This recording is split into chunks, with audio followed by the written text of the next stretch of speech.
জুলাই আগস্টের ছাত্র জনতার গণ অভ্যুত্থানের সকল শহীদদের স্মরণে ফরিদপুরের নগরকান্দায় বিএনপির উদ্যোগে মৌন মিছিল ও দোয়া মাহফিল অনুষ্ঠিত হয়েছে।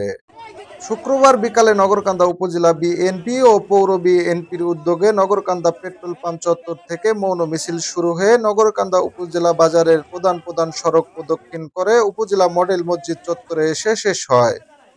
মৌন মিছিল ও দোয়া মাহফিলে উপস্থিত ছিলেন নগরকান্দা উপজেলা বিএনপির সদ্য সাবেক ভারপ্রাপ্ত সভাপতি হাবিবুর রহমান বাবুল তালুকদার, সদ্য সাবেক সাধারণ সম্পাদক সাইফুর রহমান মুকুল, সদ্য সাবেক সাংগঠনিক সম্পাদক শওকত আলী শরীফ, সাবেক সহসভাপতি আলিমুজ্জামান সেলু, সাবেক সহসভাপতি মাহবুব আলী মিয়া, সাবেক সিনিয়র যুগ্ম আহ্বায়ক রফিকুল ইসলাম জাজরিস, বিএনপি নেতা সিরাজুল ইসলাম ফকির, দাউদ আলী মাস্টার, গোলজার শরীফ, রিজাউল আলম রিজু, মনিরুজ্জামান মিয়া।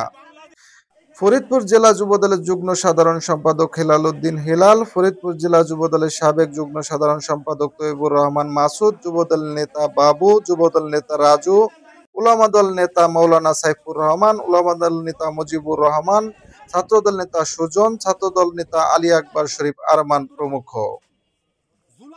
জুলাই বিপ্লবে শহীদদের আত্মার মাগফিরাত কামনায় দোয়া মাহফিল অনুষ্ঠিত হয়। দোয়া মাহফিলে মোনাজাত পরিচালনা করেন নগরকান্দা উপজেলা উলামা দলের সাধারণ সম্পাদক মাওলানা শহীদুল ইসলাম। আল্লাহ দীর্ঘ 17 বছরের জালেম ও জুলুম থেকে আল্লাহ তোমার